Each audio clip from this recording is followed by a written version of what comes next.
गोष्ठी के अध्यक्ष और साथियों, सबसे पहले तो जो हम सब जैसे जिस विषय के लिए इकट्ठे हुए वो हमारे लिए एक बहुत ही महत्वपूर्ण इस रूप में है कि जब हम सावित्रीबाई फुले, ज्योतिबा फुले, डॉक्टर अम्बेडकर, शहीद भगत सिंह, कबीर, महात्मा बुद्ध, संत गुरु रविदास, नानक, इन सब धाराओं पर जब बात करते हैं तो भारत की एक ऐसी समानांतर मेधा है, धारा है, जिसमें से हमेशा ही जो समाज सुधार की बातें चली हैं, जिसमें से जो प्रगतिशील भारतीय समाज का कोई भी अंग है, कोई भी बात है तो वो उससे आती है।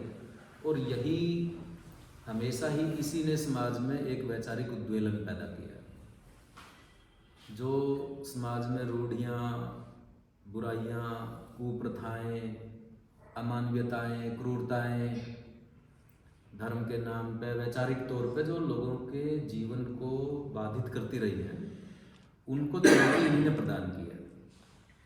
और जो लोग आज के दिन जो बुराइयां हैं या जो वर्चस्व का विचार है, शोषण का विचार है, उसको दूर करने में दिलचस्पी जिनकी है, उसके लिए काम करना चाहते हैं, तो वो इस धारा को याद करते हैं। तो सावित्रीबाई फुले भी आधुनिक भारत में एक बहुत ही बड़ा नाम है, इसलिए भी कि वो एक ऐसे समाज से ताल्लुक़ रखती थी जिस समाज को जितने भी शक्ति के साधन हैं, चाहे ज्ञान हो, चाहे राजनीतिक सत्ता हो, या फिर जो संपदा हो, संपत्ति हो, उन सब से वंचित रखा गया था, उससे ताल्लुक़ रखती थी। और फिर खुद एक महिला थी, महिलाओं को और भी ज़्यादा इन सारी चीज़ों से वंचित रखा गया। उस समाज से पैदा हुई और उसके अपने जो अनुभव थे, उसके लिए जो एक लंबी कमिटमेंट और जज्बा चाहिए था, वो उन्होंने कैसे पूरी ज़िंदगी निभाया ज्योतिबा फुले के साथ, उस पूरी सत्याशोधक की टीम के साथ, और फिर उसके बाद स्वतंत्र तौर पे जो नेतृत्व स्थापित किया, तो सावित्रीबाई फुले का जीवन इस रूप में बहुत ही महत्वपूर्ण है। जितने भी हमारे समाज सुधारक हुए, हम नाम लेते हैं राजा राम मोहन राय का, हम नाम लेते हैं स्वामी दयानंद सरस्वती का, केशव चंद्र सेन का, विद्यासागर का, या और लोगों का, जो भी विवेकानंद का, इन सब का हम नाम लेते हैं समाज सुधारक के तौर पे। और सावित्रीबाई फुले और ज्योतिबा फुले का भी लेते हैं। इनमें फ़र्क क्या है? यदि हम इनके फ़र्क को ही देख लेंगे तो हमें पता चलेगा कि इनका काम कितना ज़्यादा महत्वपूर्ण है और क्यों आज ये पूरे तरीके से और ज़्यादा प्रासंगिक हो रहे हैं। बाकी जितने भी जो, क्योंकि उच्च वर्गों से आते हैं, समाज का जो उच्च वर्ण है उससे आते हैं, उच्च जातियों से आते हैं जितने भी समाज सुधारक हैं, तो उनके जो मुद्दे हैं, उन मुद्दों को यदि आप देखोगे तो वो जो हमारे पारिवारिक मुद्दे हैं, फैमिली के जो मुद्दे हैं, चाहे वो विधवा विवाह का सवाल हो, चाहे वो स्त्री शिक्षा का सवाल हो, वो सब उसके इर्द गिर्द होते हैं, कुछ भी आप यदि आप देखोगे। और ये जो किसी ने भी जाति व्यवस्था के खिलाफ कि इसको समाप्त ही कर देना है, इसके बारे में निर्णायक तौर पे कुछ बोला नहीं। लेकिन वजह भी यही रही है कि जितने भी हमारे समाज सुधारक हैं, वो उनका स्रोत क्या है। किसी भी चीज़ को जब हम टेस्ट करते हैं, कौन सी चीज़ सही है, कौन सी गलत है, तो वो किस चीज़ के आधार पे करते हैं। तो ज़्यादातर हमारे जो पारंपरिक धर्मशास्त्र हैं, धर्म ग्रंथ हैं या परंपरा है, उसके नाम पे ही वहीं से खुराक लेते रहे हैं कि हमारे प्राचीन ग्रंथों में तो ऐसा नहीं था, बाद में मिक्स हो गया, ये तो बाद की चीज़ है, ऐसा कह कर के उन ग्रंथों को या उन प्रावधानों को या उन व्यवस्थाओं को बचाते रहे हैं जिन व्यवस्थाओं के आधार पर शोषण होता रहा। कि ये हमारे धर्म ग्रंथों में नहीं था, हमारे परंपरागत उस पर नहीं था, बीच में किसी ने कर दिया। लेकिन ज्योतिबा फुले की ये ताकत नहीं है। ज्योतिबा फुले वहाँ से नहीं आते, धर्म ग्रंथों से अपने उसको नहीं लेते, बल्कि वो धर्म ग्रंथों के अंदर जो ऐसी व्यवस्थाएं हैं कि जो स्वाभाविक तौर पे जिससे शोषण होता रहता है उसको प्रदान करते हैं। तो ये एक फ़र्क है, बहुत बड़ा फ़र्क है ये, कि क्योंकि सावित्रीबाई फुले और ज्योतिबा फुले दोनों ही, क्योंकि सोच जहाँ से पैदा होती है, उनकी सोच ना विज्ञान में थी। यदि आप देखोगे कि ज्योतिबा फुले और सावित्रीबाई फुले ने पहला स्कूल 1848 में खोला, और 1848 वो साल है जब मार्क्स का भी कम्युनिस्ट मैनिफेस्टो पहली बार छपा दुनिया के अंदर। और इंडिया में भी ये एक तरीके से क्रांति का आगाज़ था कि जिन लोगों को जो सार्वजनिक तौर पे संसाधनों के जो तरीके हैं वो उपलब्ध नहीं है, वो उन्होंने वो स्कूल खड़ा करके बना करके वो ऐसा शुरू किया।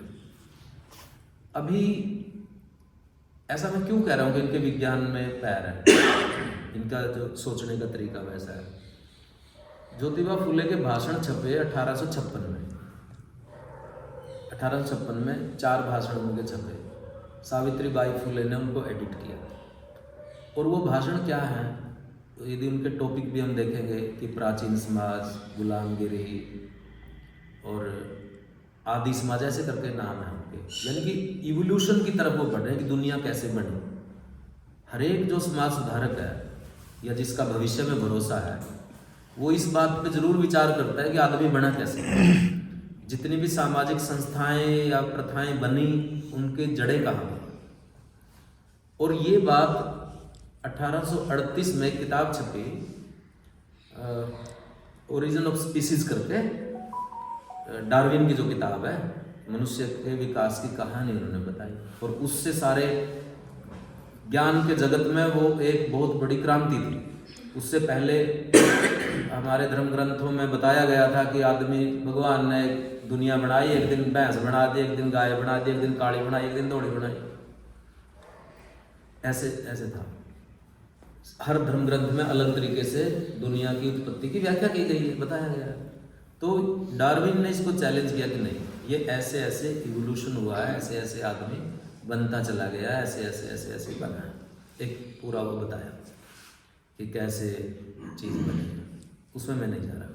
अभी 1838 में छपी और 1856 में फुले के भाषण छप गए हैं, जिसमें वो डार्विन की इस थ्योरी को पूरा एक पैरे के अंदर लिख के बता देते हैं।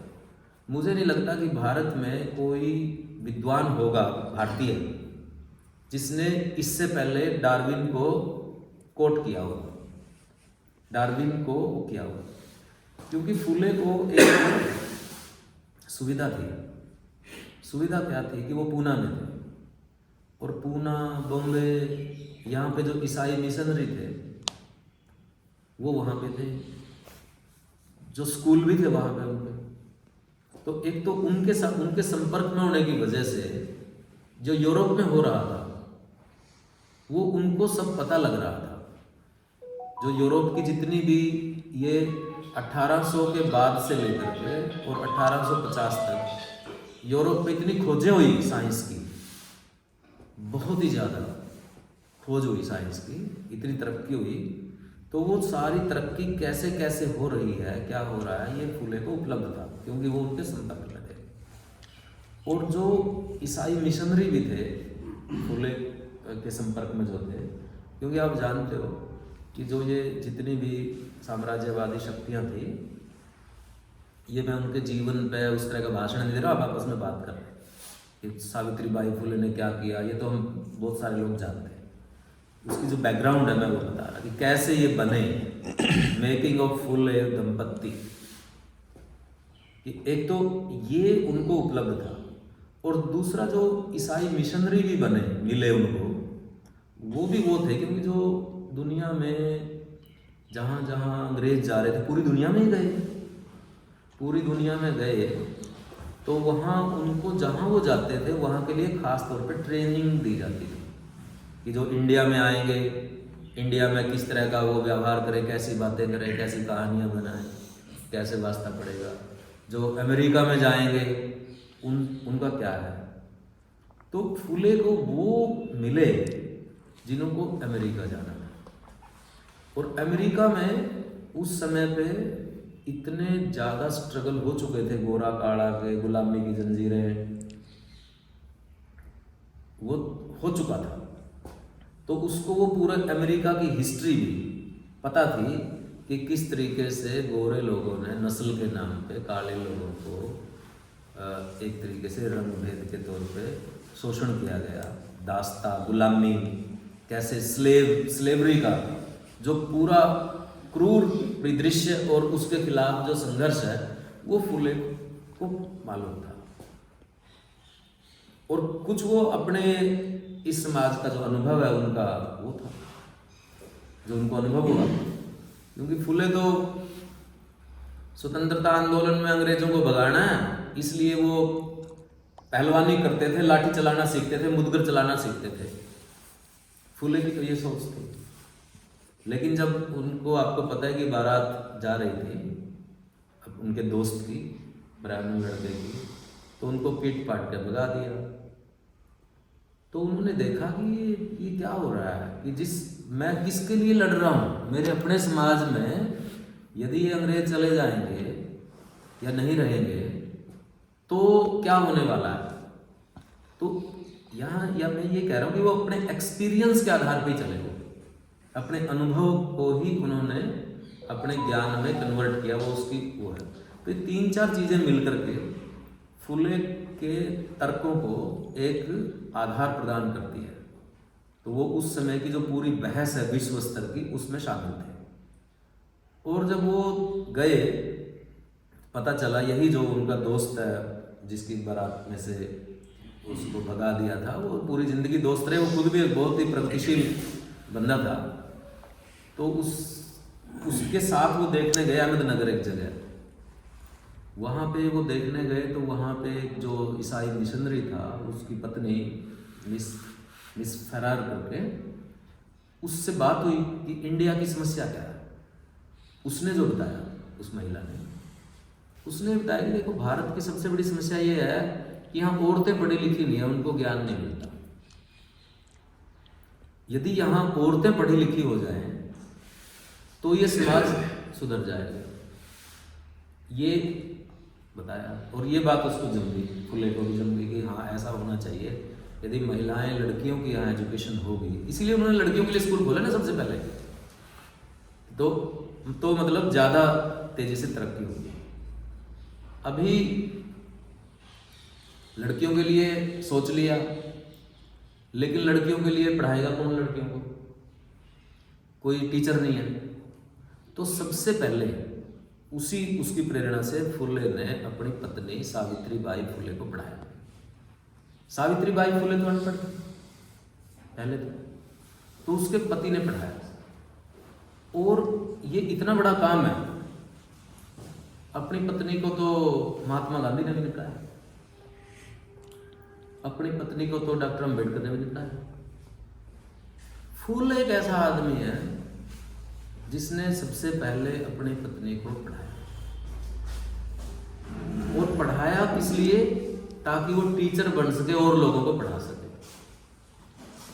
तो ये जो उसने काम शुरू किया फुले ने, तो सावित्रीबाई फुले फिर जो है कि किस तरीके से जब वो ये कैरेक्टर बन करके आई, सावित्रीबाई फुले ने खुद पढ़ा और फिर टीचिंग की ट्रेनिंग ली बाकायदा। वो टीचर सिर्फ इसलिए नहीं थी कि वे घर में पढ़ा रही है, नहीं, वो प्रशिक्षण प्राप्त टीचर थी। जैसे आज बीएड टीचर है, पीजीटी है, कि जो प्रशिक्षण प्राप्त टीचर है, वो टीचर उसके अंदर। तो उन्होंने वो शिक्षा ली, ट्रेनिंग ली और वो स्कूल खोलने शुरू किए। 18 स्कूल उन्होंने खोले अपने पूना के आसपास के एरिया में। अभी आप ये समझो कि भाई ये जो एजुकेशन है ये कैसे बदलती है हमारे पूरे उसको। यदि हमारे उसमें ये सवाल उठता है कि चाहे टैगोर हो, चाहे डॉक्टर भीमराव अम्बेडकर हो, चाहे फुले हो, इन्होंने शिक्षा पे इतना जोर क्यों दिया? क्यों शिक्षा पे सबसे ज़्यादा जोर दिया? इसकी एक वजह ये है कि देखो, यदि हम शिक्षा प्राप्त नहीं करते तो क्या होगा? तो होगा ये कि जो हमारे पुश्तैनी पेशे हैं, कोई खेती कर रहा है, कोई मजदूरी कर रहा है, कोई कुछ कर रहा है, तो वही करना पड़ेगा जो हमारे माँ बाप कर रहे हैं। यदि हमें अपने पुश्तैनी पेशे छोड़ने हैं या बदलने हैं तो एजुकेशन लेनी पड़ेगी। बिना शिक्षा लिए कोई व्यक्ति प्रोफेशन चेंज नहीं कर सकता।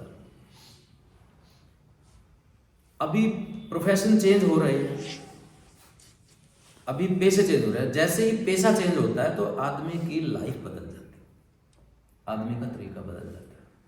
इसलिए शिक्षा प्राप्त करो, शिक्षा प्राप्त करो, ये मंत्रोच्चारण की तरह नहीं है कि भाई कहे करें ये बात तो प्राप्त करो प्राप्त करो। उसके प्राप्त करने से जीवन का पूरा ढर्रा ढांचा तरीका ही बदल जाता है। इसलिए इन्होंने शिक्षा के ऊपर सबसे ज्यादा जोर दिया। अभी सावित्रीबाई फुले को जो क्यों वो चीजें फेस करनी पड़ी जो हम सुनते हैं कि सावित्रीबाई फुले पढ़ाने निकलती थी तो उसके ऊपर गोबर कीचड़ फेंका जाता था, 2 कपड़े लेके निकलती थी। ऐसा क्यों होता था? ज्ञान बांटना तो आज के दिन कहते हैं कि पुण्य का काम है, लेकिन पुण्य के काम को रोकने वाले सबसे ज्यादा धर्मशास्त्रों को पढ़े हुए लोग थे जो उस पर गोबर कीचड़ फेंकते थे। आखिर इसमें क्या ऐसा छुपा हुआ था? यदि ये सावित्रीबाई फुले या उसकी फैमिली या उस वर्ग के लोग पढ़ लेंगे तो कौन सी पोल पट्टी खुल जाएगी? कौन सा रहस्य आपने छुपा रखा है किताबों के अंदर कि आप दूसरों के साथ बांटना नहीं चाहते, कि सिर्फ अपने तक ही सीमित रखना चाहते हैं? वो कौन सी ऐसी चीज है? यदि ये पढ़ लिया तो पता लग जाएगा, पोल पट्टी खुल जाएगी, या सबके लिए सार्वजनिक हो जाएगा। यदि नॉलेज, ज्ञान, तो कुछ लोगों का अधिकार रहेगा कि नहीं रहेगा? ऐसी क्या बात थी? ये हम सोच सकते हैं इस चीज के, इसके ऊपर। तो उन्होंने, फुले दंपत्ति ने, सावित्रीबाई फुले ने इस उसके साथ, और जो लोग पढ़ाने के लिए आए उनके उसमें लड़कियों को, वो कौन थे? किनकी लड़कियां पहली बार उनके स्कूल में 6 लड़कियों के एडमिशन हो गए? वो 6 लड़कियां कौन थी? कैसे वो आती थी? बोरी में बंद करके लड़की को लेके आते थे, बोरी में डाल के, जैसे आलूओं की बोरी दर्ज है, कोई देखे ना कि ये मैं यहाँ पे लड़की को एजुकेशन के लिए छोड़ के जा रही हूँ। ज्ञान का खजाना सबको क्यों मिले, ये जो हालत थी इस उसमें, मतलब आप कभी पूना जाओगे, उन गलियों में से जरूर चलना पैदल जहाँ जहाँ सावित्रीबाई फुले का रूट था। आपको पता चलेगा कि कहाँ से अंडा फेंका गया और कहाँ से गोबर कीचड़। तो यदि हम उस सीन को याद करते हैं कि जिसके बाद पूरे अभी भी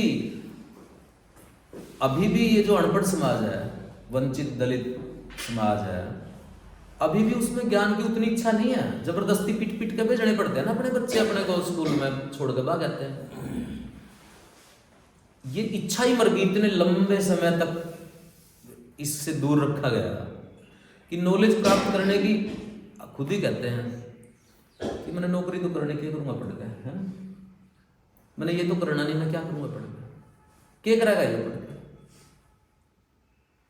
फिर हमारे को सिखाते थे हमारे माँ बाप को, मतलब क्या करेगा पढ़ के, फिर इस पर खेती भी नहीं उनके पढ़ा पीछा है, खेती में लाश है, समझ रहे? प्रोफेशन चेंज ना हो जाए, इधर ये आ गए तो फिर हमारा क्या होगा? तेरा क्या होगा कालिया, सुना ना? ये जो अनिश्चय और असुरक्षा है, अपनी सुरक्षा के लिए वगैरह वगैरह। खैर, तो सावित्रीबाई फुले का स्ट्रगल यहाँ से शुरू होता है। कि जो सबसे बड़ी जो पूंजी है, सबसे बड़ा जो वो है, उसी को आप हासिल करो। इसलिए और अनेक चीज़ें आती चली गई, उन चीज़ों के बारे में तो हम क्या ही बात करें कि जो अभी इस टाइम पे भी हम नहीं कर सकते।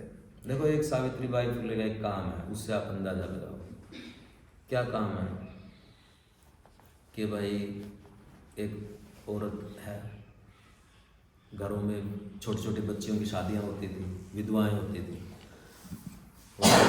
विधवा होती थी तो दूसरे जन्म की विवाह की इजाज़त नहीं है। घरों में यौन शोषण भी हो जाता था, यौन शोषण भी हो जाता था। तो अब क्या करें, गर्भ ठहर गया, अब बच्चा को तो छुपा नहीं सकते, या तो उस औरत को मारो या फिर बच्चे को मारो। अब क्या करें?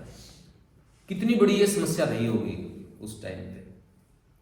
मेलों में गुम हो गई लड़कियां, उनके मोहल्ले बसे हुए हैं।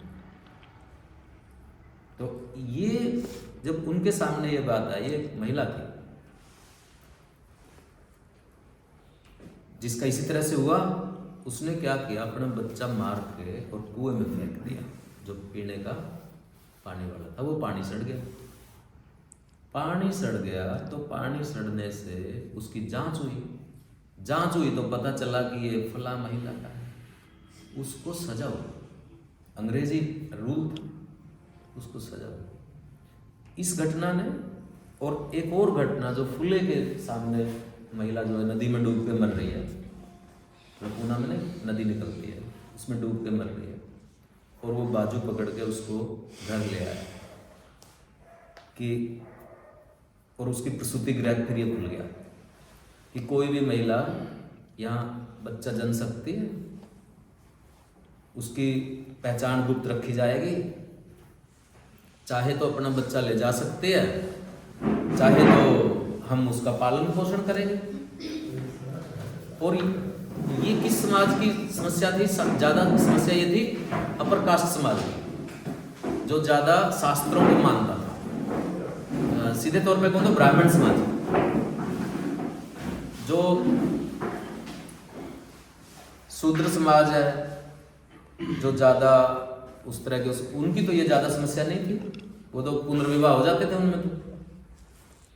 तो फुले के अंदर, फुले दंपत्ति के अंदर ये नहीं था कि इस कास्ट के लिए करना है, उस कास्ट के लिए करना है, या ये एक कास्ट के या एक वर्ण वर्ग के वो। उन्होंने उस समाज के लिए कि इस समाज के अंदर कितनी बड़ी अमानवीयता और क्रूरता पनप रही है, उसके लिए निकाल पूरे पूना के अंदर उन मोहल्ले में होर्डिंग लगवाए जिन मोहल्लों की समस्या थी। आप मानोगे कि भी 40 बच्चे पैदा हुए, 40 बच्चे पैदा हुए, बच्चे उनमें से 8, क्योंकि वो पहले ही चोट चूट खाए जा चुके। अब ये चीज तो हम आज भी सोच नहीं सकते कि मतलब ऐसा काम आज भी हम मतलब इसकी कल्पना नहीं कर सकते कि हम कोई व्यक्ति, कोई संस्था या खुद गवर्नमेंट इस चीज को वो करते। जब इनके उसके बारे में इस तरीके के जो काम मतलब बहुत ही ज़्यादा रिवोल्यूशनरी काम है, जो रेडिकल काम है, और इसी तरह के अनेक काम अभी इन कामों के लिए आपको पता है जो भी समाज सुधारक होते हैं, ये तो सिर्फ लड़कियों को पढ़ाने के लिए ही कि परिवार ने भी बाहर निकाल दिया, घर से निकाल दिया था फुले। 2 ही चॉइस थी कि या तो ये काम छोड़ दे लड़कियों को पढ़ाने का, अछूत लड़कियों को, या तो घर से बाहर जाना पड़ेगा, भाई पंचायत का दबाव है। तो उन्होंने ये चुना कि ठीक है, ये काम नहीं छोड़ना, काम बहुत बढ़िया है, ये घर ही छोड़ देते। जितने भी समाज सुधारक हैं उनकी तो टेस्टिंग है, ये घर आड़े सबसे पहले निकालते हैं उनको बाहर। अपने लोगों से लड़ना बहुत मुश्किल है, अपने ही परिवार से, अपने ही समाज से जिसके बीच में हम रह रहे हैं। इसीलिए जो समाज सुधार का काम होता है ना, वो राजनीतिक काम से थोड़ा मुश्किल होता है। आप सरकार से लड़ सकते हो, डीसी का आगे दफ्तर धरना दे सकते हो, आप अपने माँ बाप के आगे धरना दे सकते हो, अपने रिश्तेदारों के खिलाफ बगावत कर सकते हैं, वो टेढ़ा काम है। तो इसलिए जो समाज सुधार का जो काम है वो हमेशा ही उसको उसमें किया जाता है। अभी जो फुलेज की जो पढ़ाई है, जो सारा काम है, देखेंगे कि भाई उन्होंने एक हॉस्टल खोला बच्चों के लिए, जो अब इनका अपना बच्चा तो कोई था नहीं, जो आसपास के गरीब बच्चे, गाँव के बच्चे हॉस्टल में इनके यहाँ रहते थे। फिर उन्होंने जो मेमोयर्स लिखे सावित्रीबाई फुले के बारे में, जो संस्मरण लिखे कि कैसी थी सावित्रीबाई फुले, सावित्रीबाई फुले कैसी थी ये पता हमें कहाँ से लगता है? या तो ज्योतिबा फुले ने जो उनके बारे में लिखा है उनसे लगता है, या तो उस समय के लोगों ने अखबारों के अंदर जो लिखा है उनसे लगता है, या तो सावित्रीबाई फुले की जो अपनी राइटिंग है उनसे पता लगता है। जो उन्होंने ज्योतिबा फुले को चिट्ठियां लिखी, 3 पत्र हैं, बहुत ही हिस्टोरिकल है वो, या तो जो उन्होंने पोएट्री लिखी, या फिर जो उन्होंने भाषण दिए, मतलब जब वो सत्य शोधक समाज की प्रेसिडेंट बनी ज्योतिबा फुले की मृत्यु के बाद, इन्हीं से हमें उनके विचारों का और उनकी बातों का पता लगता है। अब फुले की उसमें मतलब जो ये 25 साल तक ये काम करते रहे दोनों, सावित्रीबाई फुले, ज्योतिबा फुले, 48 से 1873 तक 25 साल इंडिविजुअल दूसरों की मदद से। जब ये देखा कि यार ये तो ऐसे बात बनने वाले नहीं है, तो फिर 1873 में इन्होंने सत्य शोधक समाज बनाया, उसकी स्थापना की और लोग इकट्ठे हुए, और उस सत्य शोधक समाज की बाकायदा क्या मकसद होंगे वो चिन्हित किए गए, उनको काम करने के क्या तरीके होंगे, वो स्ट्रेटजी क्या होगी वो बनाई और उस पर काम किया। और सावित्रीबाई फुले उसमें एक बहुत ही इम्पोर्टेंट वो है, क्योंकि उनकी चिट्ठियों से जो हमें पता लगता है कि 1877 में, 76-77 में अकाल पड़ा पूना। अकाल पड़ा तो क्या हुआ? अब गांव के अंदर आदमियों के पास खाने के लिए कुछ नहीं है, उनके डंगर के लिए चारा नहीं है, लोग अपने बच्चों को बेच रहे हैं, भूखे मर रहे हैं लोग। तो ये गांव के दौरे कर रही है, जैसे जीरो ग्राउंड से पत्रकारिता होती है ना, कि वहां जाकर के अब ये दौरे कर रही है गांव के।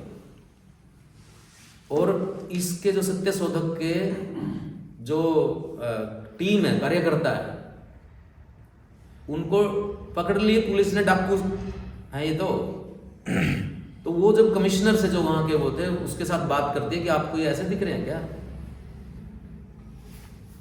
और फिर उस वहां का जो कमिश्नर था उसने जो मदद की कि चारा भेजा, 3 ट्राली 3 गाड़ी जैसे वहां के उनके लिए।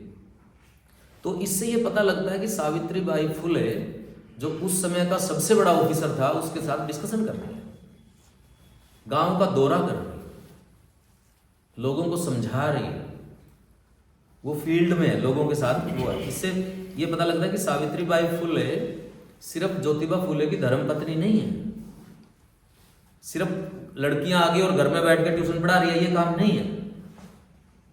वो पूरे समाज को जागृत कर रही है कि तुम्हारी हालत क्यों खराब है। अब ये तुम्हारी हालत क्यों खराब है, इसका निचोड़ उन्होंने क्या निकाला? उनके 2 शब्द बहुत ही मशहूर है, सेठ जी और भट्ट जी। सेठ जी और भट्ट जी। सेठ जी मतलब महाजनी व्यवस्था, मतलब पूंजीवाद, आज का पूंजीवाद से भी आगे कारपोरेट कह लीजिए। और भट्ट जी मतलब जो ब्राह्मणवाद जिसको हम कहते हैं, जिसको हम अंधविश्वास, पाखंड, अविवेक की विचारधारा या अंधानुकरण, कुछ भी कहो, वर्चस्ववाद, धर्म के नाम पे शोषण, अनेक चीजें, ये फुल पैकेज है ब्राह्मणवाद का। जो मुझे पता है दूसरे को ना बताइयो, मैं जानता हूं ना, पढ़ना मैं नहीं बताता, पाप लगेगा। जो आपके पास है दूसरे से शेयर नहीं करना। आज भी सिर्फ फेसबुक की पोस्ट ही शेयर करते हैं, बाकी तो कोई शेयर नहीं करता। तो वो जो सेठ जी और भट्ट जी, पूंजीवाद और ब्राह्मणवाद ही समस्या है भारतीय समाज की, कि एक जो है चेतना के स्तर पे जकड़ के रखता है, उनको लिबरेट नहीं होने देता, उनमें आज़ादी की इच्छा पैदा नहीं होने देता, लड़ने की वो नहीं होने देता, उनको एक दूसरी दुनिया का सपना दिखा के उसमें भरमाए रखता है, और दूसरा जो है उनका आर्थिक शोषण करता रहता है। यही समस्या है। और इसकी मार किस पे पड़ती है? इसकी मार पड़ती है शूद्रों, अतिशूद्रों, अछूत, और जिसको हम मिडिल क्लासेज आजकल जो ओबीसी जिसको हम बोलते हैं, जो भी हाथ से काम करता है, पूरा किसानी समुदाय। क्योंकि फूले का काम तो किसान में ही था। उन्होंने 3 तरह के किसान बताए। कौन से किसान बताए? कि एक धनगर है जो कि पशुपालन करता है, भेड़ बकरियां पालता है, जो भी करता है, धनगर, वो भी किसान है। एक कुणबी है जो खाद्यान्न पैदा करता है, जो खाने के लिए अनाज पैदा करता है, और एक माली है जो साग सब्जियां फल फ्रूट पैदा करता है। ये तीनों किसान हैं। और इन सब की समस्या क्या है? सेठ जी और भट्ट जी की तो व्यवस्था।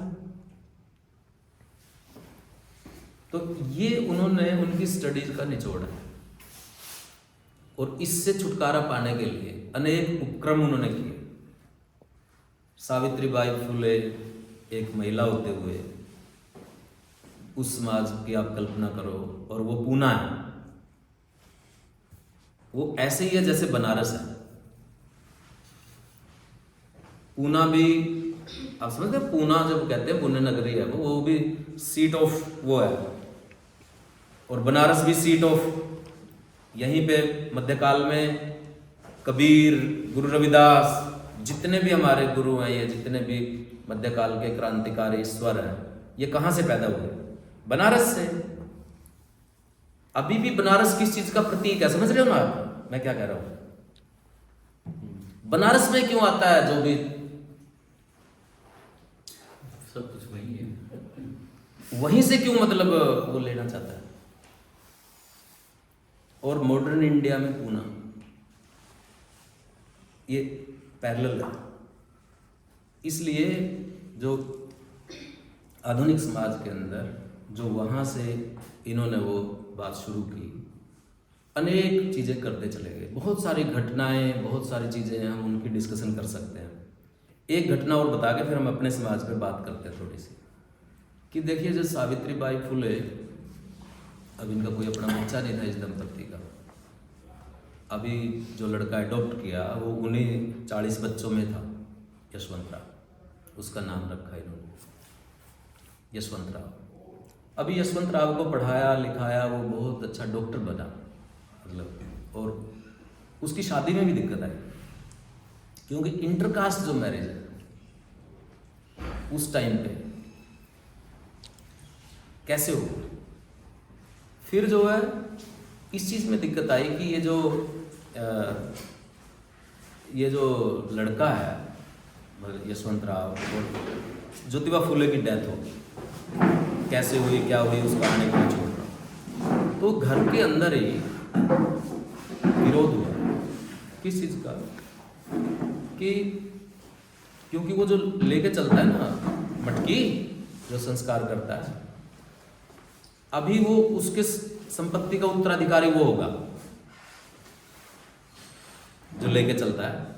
अब इनकी अपनी कोई औलाद नहीं है, तो ये विवाद कर दिया इनके अपने रियल जो भतीजे ही थे कि हमारा हक बनता है और ये तो हम करेंगे, ये तो विधवा का लड़का है, इसका कोई वो नहीं है, तो ये हम नहीं करेंगे, इसको नहीं करने देंगे। तो ये हो गया। तो सावित्रीबाई फुले ने खुद जो है आगे आकर के खुद संस्कार किया। अभी भी आज हम सोच सकते हैं कि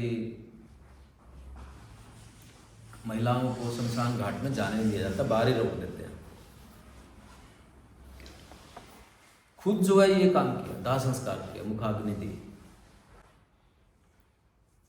इस तरह के जो बोल्ड वाले काम है, और जो उनकी मृत्यु है सावित्रीबाई फुले की, वो भी एक इसी तरह का कदम है, एक तरीके के जैसे शहीद होते हैं ना, वैसा ही है कि प्लेग फैल गया।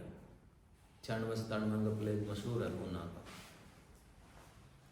प्लेग फैल गया तो अपने लड़के को बुला लिया मिलिट्री से, डॉक्टर था, कि यहाँ पे ये बीमारी शुरू हो गई है, अब यहाँ आओ, यहाँ आप ज़रूरत है तेरी। आ गया वो, हॉस्पिटल खोल लिया अपने गाँव, अपनी ज़मीन पे हॉस्पिटल खोला, और हॉस्पिटल में बहुत सारे लोगों का इलाज भी हुआ होगा। एक लड़का था जो अछूत था, छोटा बच्चा, जिसको प्लेग हो गया, उसको उसके माँ बाप भी उठा नहीं रहे, कोई भी नहीं उठाता।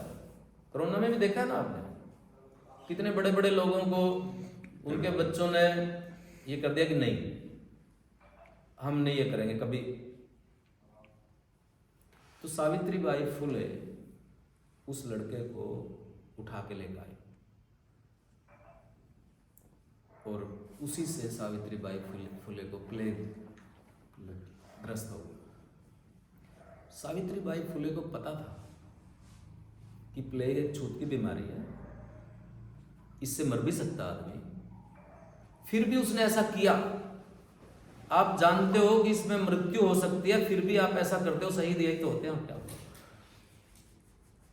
तो ये ऐसे ऐसे काम इन्होंने मतलब अपने समय में, यदि सावित्रीबाई फुले की जीवन की घटनाओं को हम मतलब देखेंगे तो वो अपने आप में एक चैप्टर है, अपने आप में एक वो है। जहाँ तक हमारे समाज की बात है कि सावित्रीबाई फुले और ज्योतिबा फुले और फिर जो उनकी परंपरा है, देखिए जो सबसे बड़ी जो चीज़ है वो हमारे सामने है भारत का संविधान। 1947 से पहले का भारत एक है, और 1947 के बाद का जब 1950 में हमारा संविधान लागू हुआ एक तरीके से, तो वो अलग है, उसके बाद का भारत अलग है। तब ये फिर कानून नहीं दूसरे नहीं लागू होते, संविधान ही हमारी राष्ट्रीय पुस्तक बन जाती है, संविधान से ही की मान्यता है। अभी जो संविधान बना उसमें प्रमुख व्यक्ति बनाने वालों में बहुत सारे लोग थे, लेकिन मुख्य लोग जो थे, मुख्य बंदा वो डॉक्टर भीमराव अंबेडकर। अभी डॉक्टर भीमराव अंबेडकर ने जो संविधान में मूल्य व्यवस्था रखी और जो किया, उनको उनकी प्रेरणा क्या थी, उन्होंने ये चीजें कहाँ से ग्रहण की, अनेक जगह से की होंगी, लेकिन उन्होंने अपने 3 गुरु बताए, जिसमें से जो सबसे नजदीक है वो फुले। एरिया के लिहाज से भी, समय के लिहाज से भी, फिर कबीर है, एरिया के लिहाज से भी, समय के लिहाज से भी, महाराष्ट्र से बनारस, और फिर जो है पटना, बुद्ध। वो ऐसे हिस्ट्री में भी गए और टाइम और रीजनल उसमें भी। तो सबसे नजदीकी उनके जो फुले, वहां पे हो गए। तो ये जो संविधान के अंदर जितने भी जो वैल्यू सिस्टम है, जिसको हम प्रियम्बल में जो समाहित हुए, चाहे जो न्याय, जो 3 किस्म के न्याय संविधान में है, राजनीतिक, आर्थिक और सामाजिक, या जो उसमें 5 आज़ादियाँ हैं, 5 तरह की फ्रीडम है, एक्सप्रेशन की फ्रीडम है, अपना विश्वास रखने की फ्रीडम है, ये 5 आज़ादियाँ जो, या जो 2 बराबरियाँ हैं, मतलब सबकी समान गरिमा और प्रतिष्ठा, ये जो इक्वलिटी है, 2 चीज़ें। तो जितनी भी ये प्रियम्बल के अंदर चीज़ें रखी गई है, ये कहाँ से आई, ये इसी के ऊपर सबसे ज़्यादा आज के दिन खतरा है। तो ये सावित्रीबाई फुले, ज्योतिबा फुले, उनका जो मूवमेंट है, जो पीछे से आ रहा है, पीछे से बुद्ध से आ रहा है, कबीर के जरिए आते आते मौखिक परंपराओं के जरिए ये धारा चल रही है, इसमें कोई स्टॉप नहीं है ना। ये है कि भी फुले अपने आप में पहले जुड़ रहे हैं उसके अंदर चीजें। तो ये जो संविधान जो हमारा बना, उस संविधान के बनने की जो पूरी चेतना है, उसमें सावित्रीबाई फुले, ज्योतिबा फुले का स्ट्रगल है। वो कैसा समाज चाहते थे, वो उसमें गुरु रविदास का भजन पूरा भी है, उसमें जो है कबीर का कौन सा है, कबीर का लोक है जो, कबीर ने भी एक उसकी पुरा की कल्पना की है, तो वो सारा उसमें शामिल है। और ज्योतिबा फुले, सावित्री बाई फुले की भी शामिल है। अब जो हमारे सामने जो चीज़ है, ये जितनी भी चीज़ें प्राप्त की गई थी उन सबके ऊपर घोर खतरा है, उनको एक एक करके खत्म किया जा रहा है। इक्वलिटी की बात देखो आप, बराबरी की बात, सबकी प्रतिष्ठा और गरिमा की बात, या सामाजिक आर्थिक राजनीतिक न्याय की बात। अब आप देखिए सामाजिक न्याय में क्या चाहिए? तब तक सामाजिक न्याय नहीं हो सकता जब तक सबको सम्मान ना मिले, रिस्पेक्ट ना मिले। हर एक आदमी को काम की जो रिस्पेक्ट है वो होनी जरूरी है। हर एक आदमी को बराबरी चाहिए, भेदभाव ना हो किसी के प्रति, और हर एक आदमी की को भागीदारी चाहिए, हर समाज की भागीदारी हो। ये संरक्षण नहीं चाहिए कि ठीक है मैंने तेरी तरफ से निर्णय ले लिया, मैं ठीक करूंगा तेरा, क्यों फिक्र कर रहा है? नहीं, हमें पार्टिसिपेशन चाहिए, भागीदारी चाहिए। इसके बिना सामाजिक न्याय नहीं हो सकता। अब इन तीनों की क्या सिचुएशन है हमारे समाज में, क्या हालत है, वो आप देखो। अभी आर्थिक न्याय में देख लीजिए, आर्थिक न्याय मिलेगा सेठ जी भट्ट जी, याद करो कि आर्थिक न्याय जितने भी संसाधन हैं, जो भी संसाधन है, कि हम अपनी जो कैपेबिलिटीज होती हैं, हर एक बंदे की क्षमताएं होती हैं, वो नेचुरल नहीं होती। नेचुरल तो सिर्फ हमारे अंदर बल होता है, धीरे धीरे वो भी पोषण से होता है, खुराक खाएगा तो बन जाएगा। बहुत सारी चीज़ें हम प्राप्त करते हैं, सीखते हैं, अर्जित करते हैं, एजुकेशन से करते हैं, अपनी कैपेबिलिटीज को बढ़ाते हैं, अपनी क्षमताओं को विस्तार प्रदान करते हैं। अब कहाँ करते हैं? एजुकेशन के जरिए, स्वास्थ्य के जरिए कि हमारा स्वास्थ्य रहे। जो हमारी क्षमता निर्माण के जितने भी स्रोत हैं, क्या वो सबको उपलब्ध है? जो थे उनकी क्या हालत हो रखी है? अब हमारी जो कैपेसिटी बिल्डिंग है, उसके जितने भी तरीके थे, वो सारे तरीकों के ऊपर क्या हो गया? अभी कैपेसिटी बिल्डिंग के बाद जो हमने सीखा, जो हमने अर्जित किया, जो हमने क्षमता बना ली, योग्यता प्राप्त कर ली, अब उसकी प्रैक्टिस कहाँ करें? यानी जिसको रोजगार कहते हैं हम, जो हमने सीखा है उसको कहाँ प्रैक्टिस करें? रोजगार मिलेगा तभी ना, अवसर मिलेगा तभी ना उसको हम अपनी प्रतिभा को प्रैक्टिस कर पाएंगे, जो हमने सीखा है। हमें हमारी जो कैपेबिलिटीज हैं, जो क्षमताएं हैं, उसको बढ़ाने के तरीके नहीं है, उसके बढ़ाने के लिए कोई संस्थान जो थे वो ठप हो रखे हैं, कुछ लोगों को अवेलेबल है, उपलब्ध है, और जो क्षमता विकसित कर भी लिया आपने अपने स्ट्रगल से, उसको प्रैक्टिस करने की जगह नहीं है। कैसा आर्थिक न्याय होगा? एक तरफ आप देख रहे हो कि भी जब आंकड़े देखते हैं हम कि दौलत का ढेर लगा हुआ है, जितनी भी चीजें हमारी थी सार्वजनिक, कभी नहीं हुआ इंडिया के अंदर। जो रेल है, पोर्ट है, जहाज है, क्या क्या का नाम ले, बस्ता रिहाइश में 5 किलो राशन है, वो भी क्या पता कब पोर्टल बंद हो जाएगा।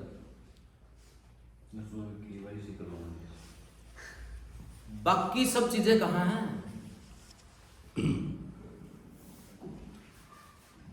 ये जो सवाल हमारे सामने आगे खड़ा हो गया,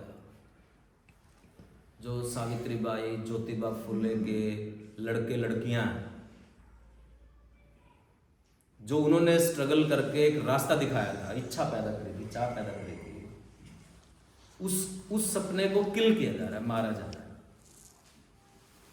ये हमारे सामने चुनौती है सबसे बड़ी, कि उस बात को जिंदा रखना, चुनौती प्रदान करना,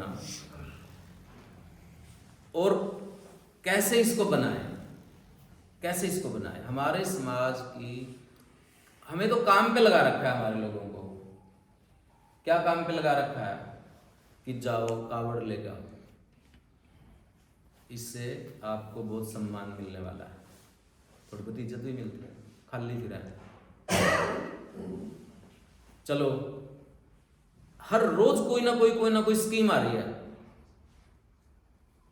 सावित्रीबाई फुले ने, ज्योतिबा फुले ने क्या कहा था कि ये एक जाड़ है, ये आपकी जो ह्यूमन एनर्जी है, जो आपकी सोच है, जो सबसे बड़ी ह्यूमन एनर्जी कहाँ है? सोच में है ना। ये आपकी सोच को ही मार देता है। ये आपकी बौद्धिक क्षमताएं हैं जो उसी को ही किल कर देता है। नशा, और ये धर्म का नशा, आप सोच ही नहीं पा रहे। ऊपर वाला सोचेगा मेरा खातर, वो लेकर बैठे स्कीम बनाए। ये इसमें हमारा समाज धीरे धीरे धीरे धीरे जा रहा है कि जो उसकी इच्छाएं हैं, आगे बढ़ने की एक इच्छा पैदा हुई थी, कुछ संसाधन मिले थे, तभी तो आप यहां बैठे हैं। नहीं तो यहां कौन बंदा था? कौन यहां पे राजघरानों से बैठा हुआ है? वो जो चीजें मिली थी, इन्होंने रास्ता बनाया था हमारे लिए, उस रास्ते को ही खत्म किया जा रहा है, उस जगह को ही खत्म किया जा रहा है। आप कोई कानून देख लीजिए, कोई भी आप देखो, तो सावित्रीबाई फुले से हमें जो समझ आती है बात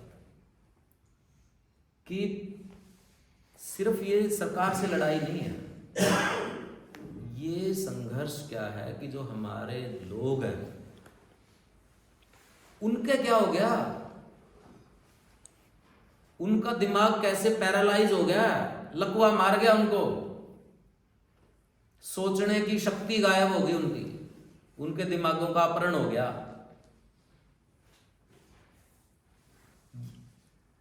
उसके साथ हमारा झगड़ा उसके साथ है। हमें हमारे पड़ोस में, ये हमारे भाई जो भी है, वही जो है कहीं और है।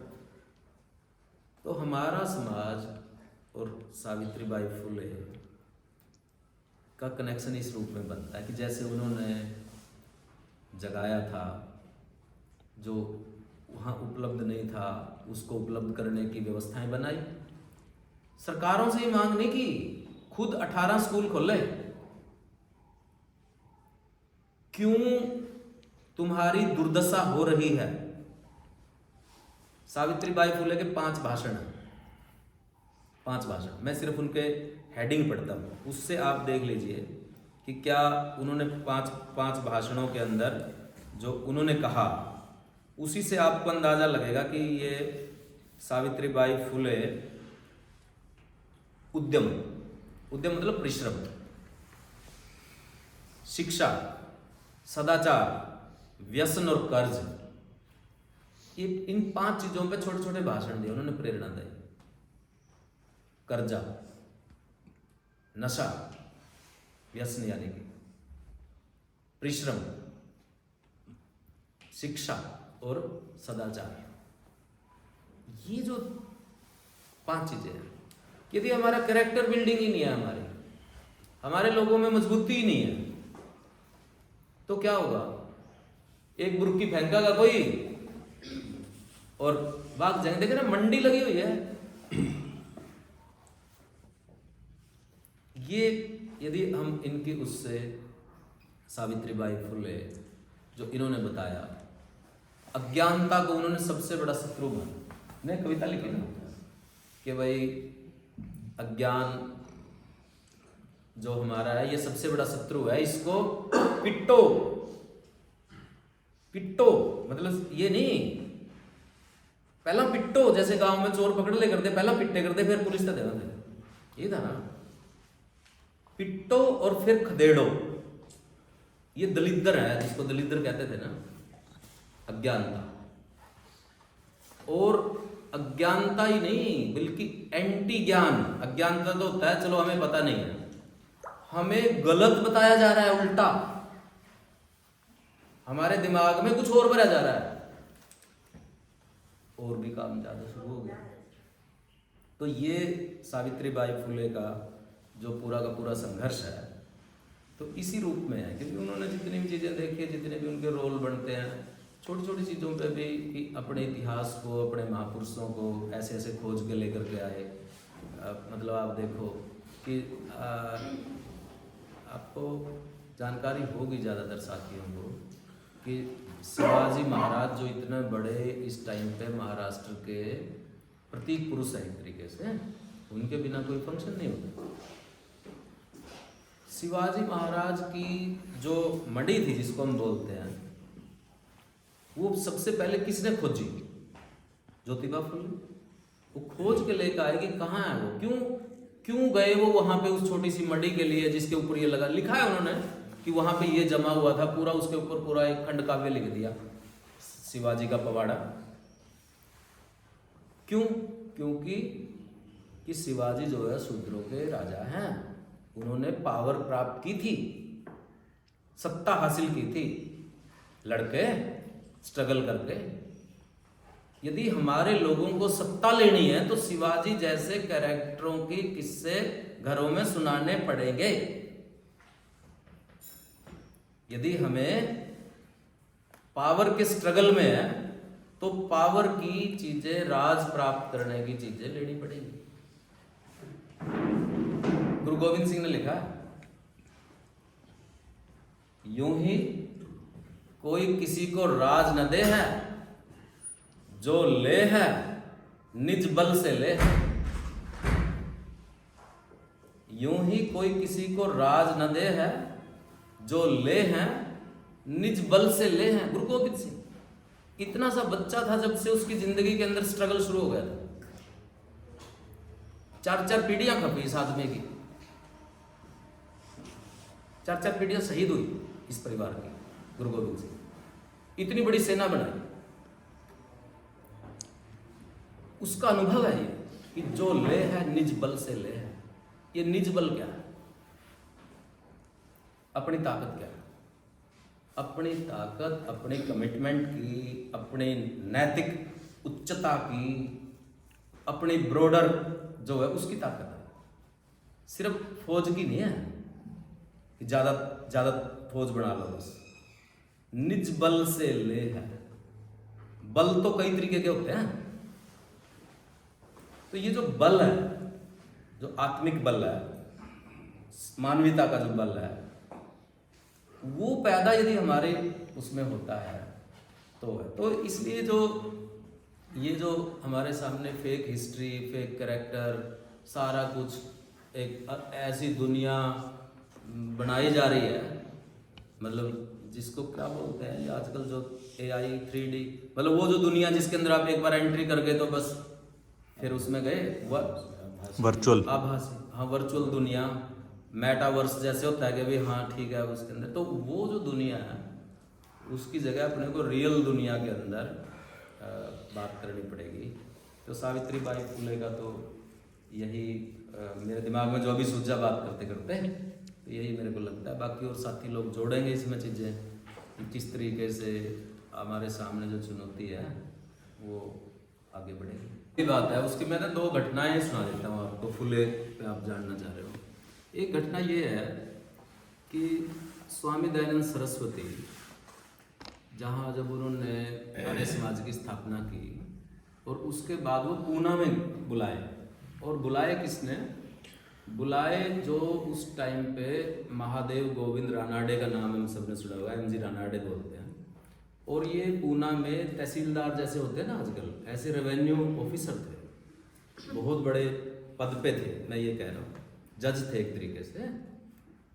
उन्होंने बुलाए, जाति से वो ब्राह्मण थे रानाडे, और खुद भी बहुत बड़ा समाज सुधारक वो थे, मतलब हम जानते हैं उनसे। तो उन्होंने बुलाया स्वामी दयानंद को। उन्होंने 15 लेक्चर दिए। उनके जो 15 लेक्चर पूना के हैं, पूना चैप्टर स्वामी दयानंद का बहुत ही मशहूर है। वहाँ क्या हुआ, पूना क्योंकि सनातनियों की जमीन है जैसे आप बता रहे हैं, तो उन्होंने कहा कि भाई लास्ट डे ये डिक्लेयर किया इन आर्य समाजियों ने, जो प्रगतिशील ब्राह्मण थे ऐसे कह लो, कि इन्होंने किया कि हम लास्ट डे स्वामी दयानंद की झांकी निकालेंगे, उनके सम्मान में शहर में झांकी निकालेंगे। तो सनातनियों की पंचायत बैठी तो उन्होंने कहा कि हम निकलने नहीं देंगे। तो वो फिर जो ये प्रगतिशील ब्राह्मण थे, समाज सुधारक थे, फूले तो वहाँ थे ही, उस फूले जी के पास गए और फूले ने कहा कि भाई, बताया उनको ऐसी ऐसी समस्या है। तो फूले ने कहा कि देखो, मैं स्वामी दयानंद के साथ किसी तरीके से सहमत नहीं हूँ, क्योंकि वो तो वेदों में भरोसा करते हैं और मैं वेदों को खारिज करता हूँ। लेकिन हर एक व्यक्ति को अपने मत का प्रचार करने का अधिकार है, इसलिए मैं आपकी इस बात का समर्थक हूँ कि किसी को रोका नहीं जाना चाहिए और मैं साथ चलूँ जुलूस में। अब फूले अकेले नहीं थे, वो जो फूले बस्ती है वहाँ आसपास की जितनी भी महार बस्ती है, जितनी भी वहाँ पे डाउन ट्रोडन बस्ती है, वो सारे फूले के साथ थे। जब वो जुलूस में चले, अत्थी पर निकला था जुलूस, दयानंद का मशहूर है ये। और फिर उनको सनातनियों को तो कुछ सूझा नहीं, क्योंकि फूले के पहलवान चल रहे हैं साथ में। तो फिर क्या हुआ कि उन्होंने एक गधा बनाया, गर्दभानंद उसका नाम रखा स्वामी दयानंद का, उसके ऊपर पुतला बना करके अलग से जुलूस काटा। इससे आप अंदाजा लगा सकते हो कि फूले क्या थे, क्योंकि वहां एक लहू जी का अखाड़ा था, जो उस्ताद थे फूले के भी, लहू जी बहुत उनके गीत सुनते हैं वहां पे लहू जी के। जब पॉपुलर मीडिया में जताऊ पाछे ने जिस तरह उधर चला ना, लहू जी, मतलब ऐसे लहू जी थे वहां पे जो अखाड़ा चलाते थे, सीखने के लिए आते थे। और उस अखाड़े में तिलक, वो भी उस अखाड़े के अंदर सीख के गए। लहू जी इतने मशहूर पहलवान थे, जो 50 किलो का वहां पे वो रखा हुआ है, जैसे आप वेट बोलते हैं ना आजकल। आप जाओगे कभी पूना तो उसका अखाड़े में जरूर जाते हैं, अभी भी वो संरक्षित किया हुआ। तो उसमें उनके साथ थे वो, मतलब वो सारे जो पहलवान हैं, वो जो पूरी बस्ती है वो फूले के साथ थी। एक घटना तो ये है। दूसरी घटना ये है, उससे भी अंदाजा लग जाएगा कि उस समय में ना क्या होता था कि एक दक्षिणा देते थे, प्रदक्षिणा, जो जैसे किताब छपती है ना, जैसे आजकल अनुदान मिलता है, ऐसे अनुदान दिया जाता था किताब छपवाने के लिए। वो किताब अनुदान दिया जाता था सिर्फ संस्कृत की किताबों के लिए। तो वहाँ पे जो ये प्रगतिशील मराठी लेखक पैदा हुए, तो उन्होंने ये डिमांड करी कि भाई ये मराठी भाषा को भी मिलना चाहिए, ये अनुदान सरकार की तरफ से मिलता था। उन्होंने एप्लीकेशन लिख दी जो अंग्रेज गवर्नर था उसको कि ये मराठी भाषा को भी दिया जाना चाहिए। अब एप्लीकेशन लिख दी तो उनको, जो वहाँ के ब्राह्मण थे, उनको भी पता लग गया कि इन्होंने एप्लीकेशन, पंचायत बैठेगी भाई, इनका बहिष्कार होगा, इनके 5 जूते मारे जाएंगे, मुंह काला करके घुमाया जाएगा, पंचायत में जिस तरह वर्चस्व की। तो ये आया कि ये तो पता नहीं लगा भी किसने लिखी, लेकिन ये चिन्ह भी किसके सिग्नेचर थे। वो बंदे फूले के पास गए कि मारा गले तो न्यून बन गई, हम ये कह रहे हैं कि आपका भी नाम है उसमें आपने भी दस्तखत करे। फूले कहते चलो, वैसे तो मेरे को तो पता कि इन्होंने देना नहीं, क्योंकि मैंने एक नाटक सबमिट किया था, तृतीय रत्न तीसरी आंख, उस समिति को, मेरे को तो दिया नहीं था, चलो आप करो। और फिर उसका डायलॉग ये भी है, कहता कितना मजा आएगा जब नंग दड़ंगण पढ़ लोग, ये जो शूद्र अति शूद्र लोग, जब पुरस्कार दिलवाने के लिए जुलूस में आगे आगे चलेंगे, क्या नजारा होगा वो। मतलब कि भाई जिनको रोका गया पढ़ाई से, तो इससे आप अंदाजा लगा सकते हो कि वो अकेले नहीं थे, उनके जितने भी फूले के आसपास, इसीलिए वो सत्यशोधक समाज बना। उसके अंदर बकायदा बंदे थे, 60 लोग पहली बार इकट्ठे हुए थे, 60 लोग थे जब फर्स्ट टाइम सत्यशोधक समाज बनाया गया, 60 बंदे प्रेजेंट थे। उस सत्यशोधक समाज की बकायदा मैगजीन निकलती थी, दीनबंधु नाम से। मतलब वो ऐसे नहीं था कि भाई फूले उठा दिमाग में कुछ भी आया और बोल दिया, नहीं। फूले क्योंकि लीडर थे, फूले उन सबके उसमें थे, तो इसलिए फूले सबसे आगे थे। फूले ने किताबें लिखी, तो इसलिए फूले का नाम उस रूप में आता है। तो लेकिन उनकी पूरी एक इस तरह से टीम थी, एक चीज। इससे अंदाजा लग गया होगा उनको, पता अभी बातें करने से थोड़ी होगा, एक्चुअल करना पड़ेगा। अभी जब अकाल चला, अकाल पड़ा, तो गांव से ये लोग आए, गांव से उठ के शहर में आ गए। अब शहर में जिस तरह कैंप के कैंप लग रहे हैं, अब क्या करें? तो उन्होंने अपील करी, बॉम्बे वालों से भी करी, सत्याशोधक वालों से, यहाँ से भी करी। तो अपील करी, भाई ये लोग ऐसे ऐसे आ रहे हैं। आप अंदाजा लगाओगे कि 52 रसोइयाँ चलती थी सत्याशोधक समाज की, 52, मतलब 11-13 जिलों में काम था सत्याशोधक समाज का, जो महाराष्ट्र के पूरे एरिया के अंदर, जो जुन्नर वो बोला जाता है, जूनागढ़, उसके अंदर 52 रसोइयाँ चलती थी। 52 रसोई आज कोई पूंजीपति भी नहीं चला सकता। 52 रसोई उनके घर से थोड़ी चलती थी फूले। फूले एक बहुत बड़े ठेकेदार थे, कॉन्ट्रैक्टर थे, जो वहां का पुल है, नदी पे आप जाओगे ना पूना, वो पुल फूले का बनाया हुआ है, वहां लग रहा है। 1 साल के अंदर आज तक वो बना, मतलब इतनी उसके साथ। जो पूना, सारा पूना पानी पीता है, जो डैम बनाया हुआ है फूले के, उससे बना, सारा मटेरियल फूले की कंपनी सप्लाई कराया। इतनी कंपनी तो टाटा की भी नहीं आज के दिन, जो रेवेन्यू जिस कंपनी में फूले थे। तो इसलिए ना फूले एक ताकतवर आदमी थे, पूरे उसके साथ फाइनेंशियली और सब चीज़ों से जुड़े हुए थे, मतलब ऐसे नहीं थे। एक चीज़। दूसरी जो आप कह रहे हो कि सत्याशोधक समाज का क्या बना, देखो फूले के बाद सावित्रीबाई फूले की भी डेथ हो गई 97। उसके बाद सत्याशोधक समाज की, क्योंकि उस एरिया में पूरे में किसानों में उनकी तमाशा मंडलियाँ थी सत्याशोधक समाज की, और किसानों में काम था। अभी धीरे धीरे क्या होने लगा कि ये ज़्यादातर 20 तक, 30 तक, 32 तक भी उसके एविडेंस मिलते हैं सत्याशोधक समाज के।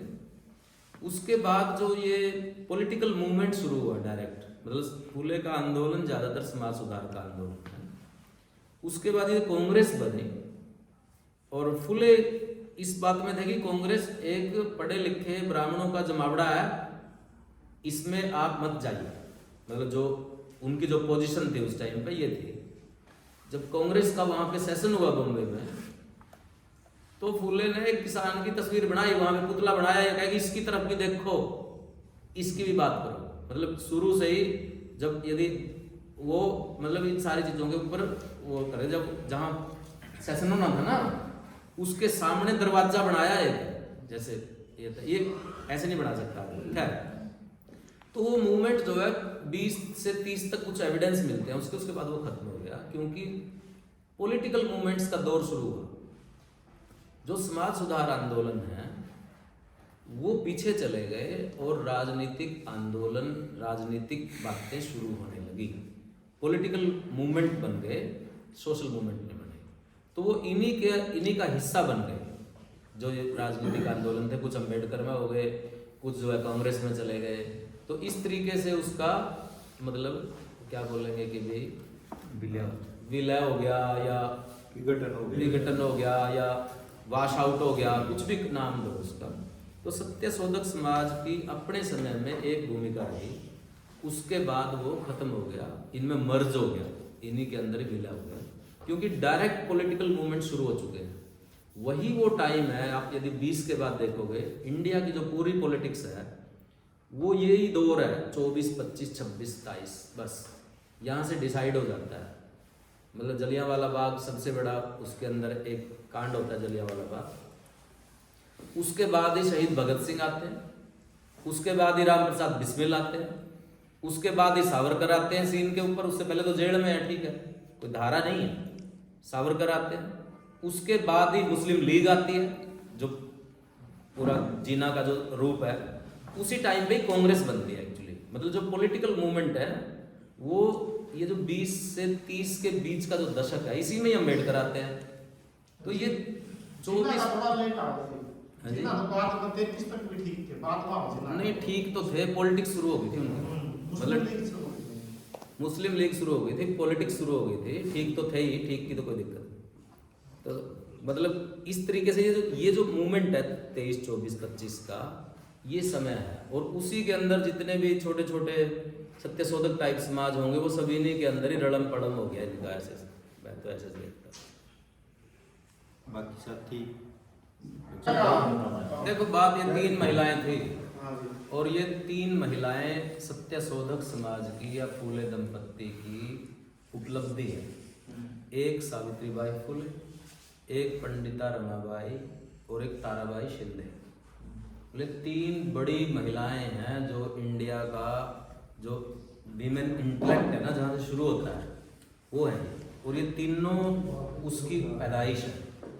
सिर्फ संवाद ही नहीं हुआ। जब रमाबाई ने शादी कर ली, आपको पता ना स्टोरी उनकी, उसने शादी कर ली गैर ब्राह्मण से, वो ब्राह्मण थी और ब्राह्मणों ने उसको बाईकाट कर दिया, बुरा हाल कर दिया, मतलब आप समझ सकते हो। तो वो जो उस टाइम पे जो सपोर्ट है, जो फूले के आर्टिकल हैं उसके अंदर अखबार में, तो वो पढ़ने लायक है। तो वो सिर्फ इतनी बात नहीं है कि उनका कोई संवाद हुआ कि नहीं हुआ, वो वहाँ पे ही थी, वहीं से ही विदेश गई, फिर वो क्रिश्चियन बनी, फिर वो मतलब यहाँ वापस आई इंडिया में, फिर उसने काम शुरू किया। मतलब वो जब उसने परवाह माननी छोड़नी शुरू कर दी कि बौंकण दे, मतलब अपने काम में लगे बौंकण दे, जब ये सोच लिया ना, जब हुआ ये। मैं ये कह रहा था साथियों को कि भी बहुत ज़्यादा ना कई बार आप सिर्फ एक पहलू देखते हैं। वो ये देखते हैं कि भी बहुत बुरा हाल हो रहा, लोकतंत्र का भट्ठा बैठ गया, फलानी चीज़ होगी, टमक्यानी होगी, जो आप अनुरा बातें करिए, उसमें हम ये भूल जाते हैं कि इतना सब कुछ होने के बावजूद भी लोग डरे नहीं हैं। लोग सड़क पर बैठे हैं, लोग विरोध भी कर रहे हैं, लोग उसकी योजनाएं भी बना रहे हैं। ये अलग बात है कि भी अभी सारी ताकत उधर ज्यादा है, लेकिन आंदोलन रुक नहीं गया, लोग घरों में दुबक नहीं गए, लोग लड़ रहे हैं। मतलब अपने पंजाब का देख लो, कहीं देख लो, एनआरसी का देख लो, दलितों के आंदोलन देख लो, मतलब हर रोज सड़क कहीं ना कहीं कुछ ना कुछ तरीके से जाम हो रही है। वो लोग मूवमेंट में नहीं है जो लोग पहले करते थे। एक बार मैं उसकी थोड़ी सी, जैसे हमेशा ही कई बार इशारा कर देता हूँ ना, हम उन लोगों को जो आज किताब पढ़ रहे हैं उनको पाठक मानते, ना जो आजकल लिख रहे हैं उनको लेखक मानते, क्योंकि वो ना आजकल जो आंदोलन कर रहे हैं उनको हम देखते हैं। कहीं पे भी मैं इतनी जगह जाता हूँ, वो जो 8 अप्रैल का आंदोलन है 2020 का, जो प्रमोशन में जो दलितों का जो वो था, उसका कोई जिक्र नहीं करता कि वो आंदोलन हुआ नहीं। कोई नेता नहीं था उसमें, कोई पॉलिटिकल पार्टी की काल नहीं थी, सारा भारत बंद था, सारा भारत बंद था टोटली। एनआरसी का आंदोलन देख लो आप, ये जो दिल्ली में महिलाओं ने चलाया, सबसे गरीब पिछड़े, कोई पॉलिटिकल पार्टी नहीं थी, कोई कुछ। किसानों का आंदोलन देख लो आप, और रिसेंट के भी आंदोलन देख लो आप। तो इसलिए मतलब लोग डरे नहीं हैं, लोग घबराए भी नहीं हैं। ये अलग बात है कि आज के दिन वो जीत नहीं पा रहे, उसके अनेक रीजन होते हैं, इतिहास चक्र भी होता है, अनेक कारण होंगे, पर निराशा की कोई बात मेरे को लग नहीं है, क्योंकि जो भी बंदा इधर जा रहा है वहां से उनकी सच्चाई जानकर वापस भी जा रहा है। मतलब कि यहाँ पे क्या है वो उसको भी देख रहा है। जितना वैचारिक, जैसे कहते हैं ना कि स्पष्टता, 2 तिर इस टाइम पे बन रहे हैं, पहला कदे थे ही नहीं। हमारे लोगों ने पॉलिटिक्स के बारे में, राज के बारे में कदे सोचा ही नहीं था कि हमारे को भी लड़ना चाहिए, आगे आना चाहिए, ये होना चाहिए, संविधान चला गया, ये बातें कदे चली ही नहीं थी। ये इसी समय पे ही वैचारिक संघर्ष इतना तीखा, इतना तेज है, इसमें से कुछ ना कुछ निकलेगा। मतलब बहुत सारे लोगों जो पहले था नहीं, मतलब हमारे समाज में लोग बस हाँ ठीक है वोट गिर देंगे, इतना तक था। अब वो बात नहीं है। ये बात अलग है कि आज के दिन जिसने आप नहीं चाहते वो बैठा, लेकिन ये हमेशा नहीं रहने वाला, क्योंकि ये लोग खड़े हैं, चारों तरफ देख रहे हैं, बातें कर रहे हैं, उसके बारे में जान रहे हैं, पोल पट्टी निकाल रहे हैं। यदि इधर से एक व्हाट्सएप आ रहा है तो इधर भी लोग खोज कर करके लेकर के आ रहे हैं। मतलब यदि इधर से आता है कि हमारी सबसे बड़ी राष्ट्रीय पुस्तक क्या है, गीता है, तो इधर से बयान आता है हमारी सबसे बड़ी राष्ट्रीय पुस्तक संविधान है, अगले दिन चुप्पी हो जाती है, किसी की सांप सूंघ जाता है, बोलता नहीं दूसरा। मतलब अभी इधर से चक्कर आता है फलानी चीज होगी, तो उधर से आता है महिषासुर, कि ये तो हमारा ही था, चलो चलन दो, उधर से चुप्पी हो जाती है। मतलब है डिबेट में बाड़ेबंदी हो चुकी है अब। डिबेट में जाता है कि बाड़ेबंदी हो चुकी है। स्ट्रांगली मतलब विचार के तौर पे ये बिल्ड हो रहा है। मैं ये कह रहा हूँ कि हम जो हमारे स्ट्रगल है, हमारी जो प्राप्तियां उपलब्धियां हैं, उसका भी मूल्यांकन ठीक करें। मतलब उसको भी यदि हम अपनी उपलब्धियों को, संघर्षों को रिकॉग्नाइज नहीं करेंगे, देखेंगे नहीं, जैसे ऐसे होता था ना, आरक्षण तक क्या हो गया, कौन सी बेरोजगारी चली गई, आरक्षण से ये हो गया कि लोग सवाल पूछने लग गए, जो कुछ होया उसी से हो गया। यानी कि जो हमारी अचीवमेंट है उतनी नहीं है जितनी हम चाहते हैं, सही है, लेकिन जो है उसको रिकॉग्नाइज करें, वो हमारी इम्पोर्टेंट बात है। तो उसको हम ना मतलब मिटा ना दें। ठीक है, हम जीतते नहीं लेकिन लड़े तो बहुत अच्छे हैं, लड़ तो रहे हैं, डरे तो नहीं। जितनी भी है तो इसलिए ना मतलब मेरे को ये लगता है कि इस टाइम पे पार्टी शुरू हुई है उस पार्टी के अंदर जिसको कांग्रेस पार्टी कहते हैं, जिसमें ब्राह्मणवाद ना कहो, कम से कम ब्राह्मण, यानी कि जो बात है कि वो पार्टी जो कभी बात नहीं करती थी, आज वो जाति जनगणना की, संसाधनों के बंटवारे की, एक एक बात ने गिनो, किस पे के कुछ है, आगे तक की भी बात करा है। मतलब पहली बार हुआ है। क्यों हो रहा है ये, मेनस्ट्रीम पॉलिटिक्स में क्यों हो रहा है? मेन स्ट्रीम पॉलिटिक्स जो है, डाउन ट्रोडन के जो ऐसे मुद्दे थे वो सेंटर पे क्यों आ रहे हैं? गिट्टी पर उठा आ गया, इसके क्या आ रहे हैं ना। तो ये जो चीज है ना, ये जो बात है ना, ये इसी से है। तो स्ट्रगल बहुत तीखा है। जो आज देखो, एक पॉलिटिकल पार्टी का एक लीडर बोल रहा है, वो बोल रहा है, लेकिन लोग सुन भी रहे हैं। सिर्फ उसके बोलने से नहीं होगा, लोग सुन रहे हैं, कल नहीं है सुने हुए भी बोल लेंगे। जो चीजें अभी आपको ध्यान होगा, कल ही हम देख रहे थे, कौन बैठे थे, आप बैठे थे, हमने 2013 में एक मीटिंग करी थी यूनिवर्सिटी में कि जन घोषणा पत्र बनाएंगे। आप थे? हम थे ना? उसमें हमने एक मुद्दा ये रखा था जो किसी का कुछ भी नहीं था उस टाइम पे, किसी का कोई जिक्र नहीं था, कि हर गृहिणी को मान सम्मान भत्ता मिलना चाहिए, हर गृहिणी को। कितने राज्यों में लागू हो चुका है?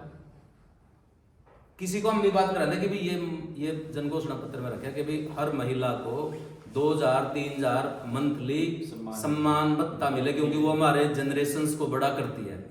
ये किस तरह हो जाएगा? हो गया कितनी जगह हो गया?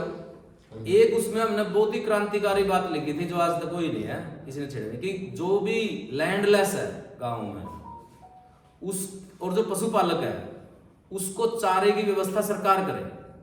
कैसे कर सकती है? पंचायती लैंड कैसे कर सकती है? जो भी रेलवे की जमीन पड़ी है जहां जहां से गुजरती है वहां चारा से कर सकती है। होएगा पक्का। एक बार जो बात चलती है, आज बात चलती है, 20 साल बाद होती है।